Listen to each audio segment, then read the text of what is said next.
At Financial Literacy Initiative, we believe that enhancing financial knowledge and empowering individuals to make sound financial decisions or are critical decisions for long-term social economic development. Financial literacy equips people with the knowledge, skill, and confidence to make sound financial decisions about how to manage their finances, whether it's budgeting effectively, saving for the future, or avoiding overspending, or understanding the implication of credit and loans.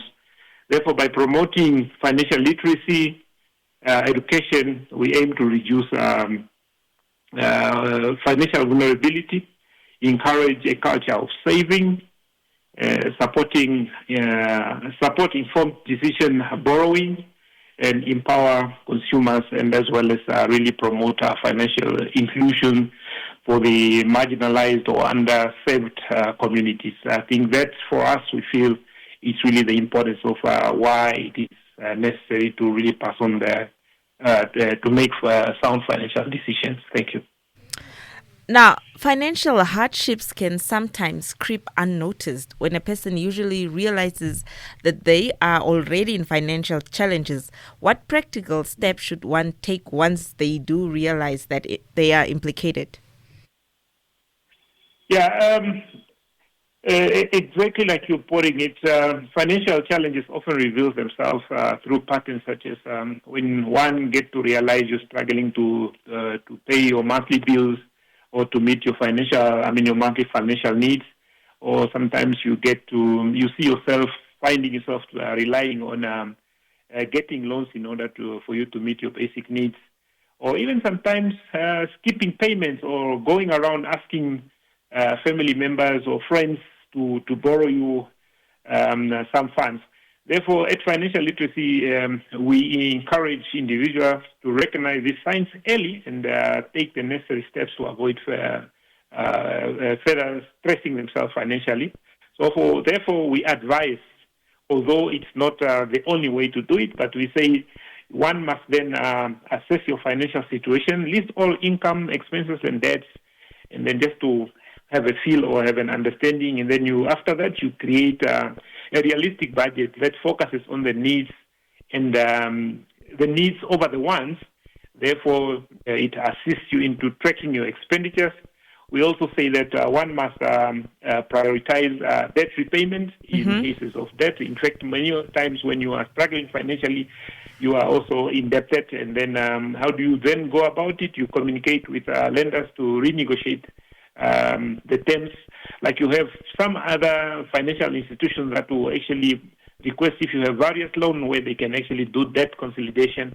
So I think in that way, if you do debt consolidation, you are likely to sort of minimize the amount of money that you are to pay or the installment that you have to pay back on your loans per month if there were many. Then the other step is you avoid further unnecessary borrowing. This just simply means that maybe you ensure that you don't necessarily take unnecessary loans, but you only utilize or you prioritize utilizing funds only for most essential things. Then after that, I think one of the steps then is to really look for financial guidance. This is by engaging various financial education resources like the FLI, or even going to various financial planners to assist you to sort of counsel you on debt management, so that you know how to manage your finance very effectively. So I think those are actually some of the few ways on how one can, or the steps that one can really take to ensure that you minimize debts. Okay. Mr. Josef, now for individuals who are overwhelmed with multiple debts, debt consolidation is often mentioned as a possible solution. Now, could you explain what debt consolidation is, how it works, and in what situations it might be a good option for someone struggling with repayments or are in a lot of debt?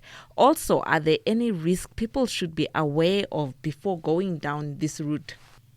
Okay, you see, let me say that you have 3-4 loans that you have taken upon, and then usually loans you will always have interest to pay on.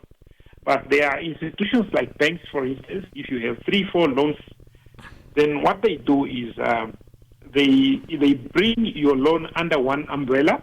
Mm-hmm. And what that actually does is that then they give you a period of repayment. Sometimes you were to repay all these 3 loans maybe in a space of 24 months. But when they bring it together, and then perhaps you are paying at the end of the month, because you have maybe 3-4 loans, you are paying about $5,000, which is a bit constraining to you, mm-hmm. that you are not able to manage properly. So what debt consolidation does then is that it brings all your loans, put them together, and then they restructure your loan to say that, okay, instead of paying it maybe for 24 months, you can pay it for 36 months. And then in so doing, also it reduces the installment amount, maybe from 5,000, then it drops to either 2,500 or so, mm-hmm. therefore giving you enough room to sort of breathe upon. You have now much more space to play around to say that, okay, now since I was paying 5,000 on my loans, now I can pay 2,500. Yes, of course, what happened many a times, or in most cases, that it will now not necessarily increase it in terms of your installments, but it will increase it because you have a longer term of repayment. And remember, in business of either the financial lenders, whether it's bank or these short-term financial lenders, theirs is to make money on interest rates. When they borrow you money, they need to make money. They, of course, will make money out of you, but of course, you will have really a breathing space, because now you have still, you will have, if you are paying 5,000, now you are paying 2,500. So you have now a breathing space instead of going to borrow more, because you have now a breathing space, so you can still be able to do more with what is left. That's actually the whole concept around debt consolidation. Okay, now you have what you call the FLI Financial Workplace Program, and it's aimed at both the public and private sector, including SMEs. Can you share with us the types of training programs, digital learning tools, and community activities under this initiative, and how they are helping employees make better financial choices? Okay, at the Financial Literacy Initiative Namibia, we have quite a number of programs that are really, like you correctly put it, they focus at different categories of people. We have to start with, maybe the most basic one, which we are actually about to roll out, is the ECD Financial Literacy Program that actually focuses its attention to younger children, the ones that are actually around 3 to 6 years old, before they start the actual schooling. That one actually, the idea around it is to say that, if you want to shape a tree in a certain direction, you need to do it while it's younger. So meaning to say that we want to impart knowledge of financial literacy, meaning the culture of saving, and also letting kids know or children know what money is all about. So what we're doing with that program is really just to educate these kids, to inform them as to how to do basic savings, and when they are given money, to have the culture of putting it aside and then aiming, instead of just asking daddy and mommy at any time to say, now I want this, buy it for me, but rather kids must be taught already at an early stage that when they get small allowances, they can put it in the piggy bank, such that it grows to an extent, to a level where they can actually be able to contribute into buying something for themselves. That actually really contributes to the essence of instilling the sense of financial literacy in children to take financial responsibility.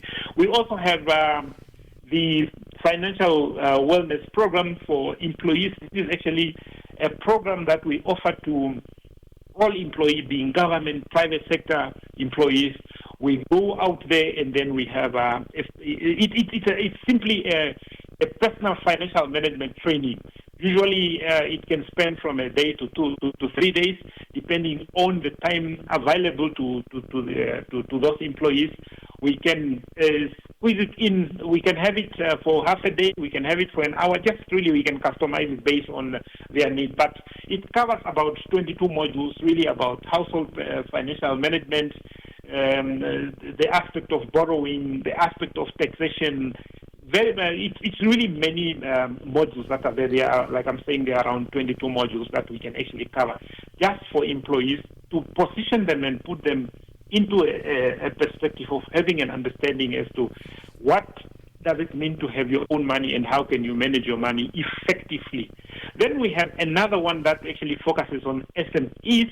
The SME ones really focuses on the aspect of just the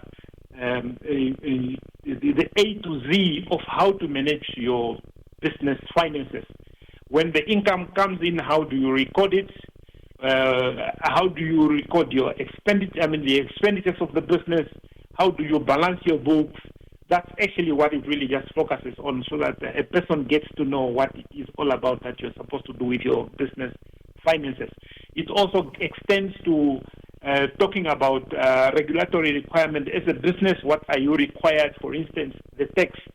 What is the importance of tax, and how are you supposed to? Why should you actually be paying your taxes? And all these things are actually covered in those in the package.